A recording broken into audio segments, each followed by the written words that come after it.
ओम नमः शिवाय। शिवजी सदा सहाय। ओम नमः शिवाय। गुरुजी सदा सहाय। भगवान विष्णु की नाभि से कमल का प्रादुर्भाव, शिव इच्छा वश ब्रह्मा जी का उससे प्रकट होना, कमल नाल के उद्गम का पता लगाने में असमर्थ ब्रह्मा का तप करना, श्री हरि का उन्हें दर्शन देना, विवादग्रस्त ब्रह्मा विष्णु के बीच में अग्नि स्तंभ का प्रकट होना तथा उसके और छोर का पता ना पाकर उन दोनों का उसे प्रणाम करना। ब्रह्मा जी कहते हैं, देवेश, जब नारायण देव जल में शयन करने लगे उस समय उनकी नाभि से भगवान शंकर की इच्छावश सहसा एक उत्तम कमल प्रकट हुआ जो बहुत बड़ा था। उसमें असंख्य नाल दंड थे। उसकी कांति कनेर के फूल के समान पीले रंग की थी तथा उसकी लंबाई और ऊंचाई भी अनंत योजन थी। वह कमल करोड़ों सूर्य के समान प्रकाशित हो रहा था। सुंदर होने के साथ ही संपूर्ण तत्वों से युक्त था और अत्यंत अद्भुत, परम रमणीय, दर्शन के योग्य तथा सबसे उत्तम था। तत्पश्चात कल्याणकारी परमेश्वर सांब सदाशिव ने पूर्ववत प्रयत्न करके मुझे अपने दाहिने अंग से उत्पन्न किया। उन महेश्वर ने मुझे तुरंत ही अपनी माया से मोहित करके नारायण देव के नाभि कमल में डाल दिया और लीला पूर्वक मुझे वहां से प्रकट किया। इस प्रकार उस कमल से पुत्र के रूप में मुझे हिरण्य गर्भ का जन्म हुआ। मेरे 4 मुख हुए और शरीर की कांति लाल हुई। मेरे मस्तक त्रिपुंड की रेखा से अंकित थे तथा भगवान शिव की माया से मोहित होने के कारण मेरी ज्ञान शक्ति इतनी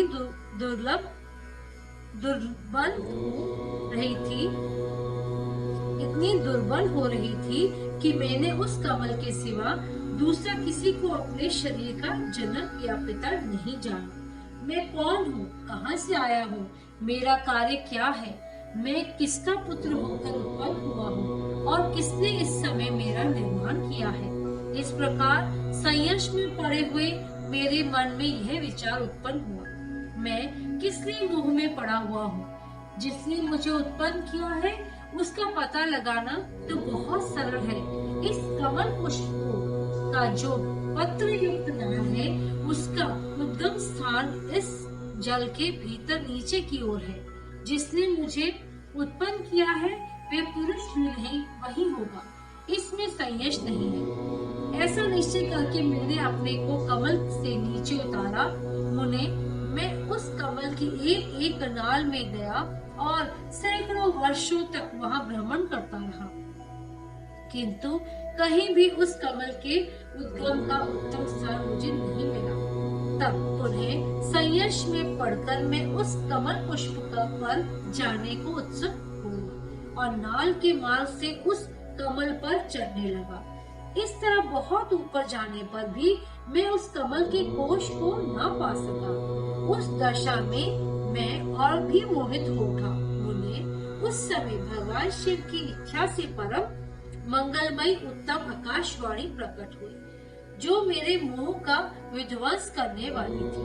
उस वाणी ने कहा, तपस्या करो। उस आकाशवाणी को सुनकर मैंने अपने जन्मदाता पिता का दर्शन करने के लिए उस समय पुनः प्रकट पूर्वक 12 वर्षों तक घोर तपस्या की। तब मुझ पर अनुग्रह करने के लिए कि 4 भुजाओं और सुंदर नेत्रों से सुशोभित भगवान विष्णु वहां सहसा प्रकट हो गए। उन परम पुरुष ने अपने हाथों में शंख, चक्र, गदा और पद्म धारण कर रखे थे। उनके सारे अंग सजल जलधर के समान श्याम कांति से सुशोभित थे। उन परम प्रभु ने सुंदर पीताम्बर पहन रखा था।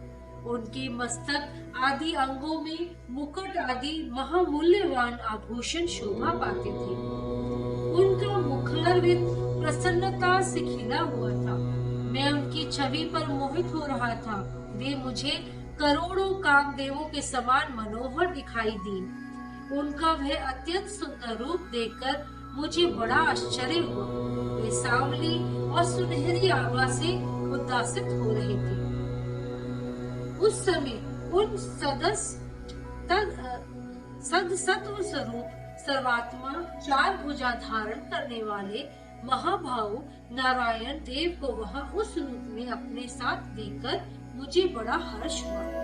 तदंतर उन नारायण देव के साथ मेरी बातचीत आरंभ हुई। भगवान श्री लीला से वहां हम दोनों में कुछ विवाद छिड़ गया। इसी समय हम लोगों के बीच में एक महान अग्निस्तंभ ज्योतिर्मय लिंग प्रकट हुआ। मैंने और श्री विष्णु ने क्रमश ऊपर और नीचे जाकर उसके आदि अनंत का पता लगाने के लिए बड़ा प्रयत्न किया, परंतु हमें कहीं भी उसका छोर और नहीं मिला।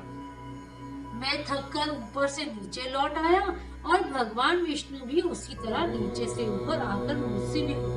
हम दोनों शिव की माया से मोहित थे। श्री हरि ने मेरे साथ आगे पीछे और अगल बगल से परमेश्वर शिव को प्रणाम किया। फिर वे सोचने लगे, यह क्या वस्तु है?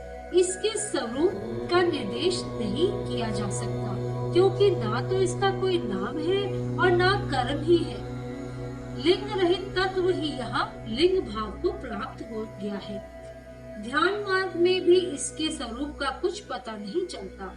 इसके बाद मैं और श्री हरि दोनों ने अपने चित्त को स्वस्थ करके उस अग्नि स्तंभ को प्रणाम करना आरंभ किया। हम दोनों बोले, महाप्रभु, हम आपके स्वरूप को नहीं जानते। आप जो कोई भी क्यों ना हो, आपको हमारा नमस्कार है। महेशान, आप शीघ्र ही हमें अपने यथार्थ रूप का दर्शन कराइए। मुनिश्रेष्ठ, इस प्रकार अहंकार से आविष्ट हुए हम दोनों ही वहाँ नमस्कार करने लगे। ऐसा करते हुए हमारे 100 वर्ष बीत गए। अध्याय 7 समाप्त।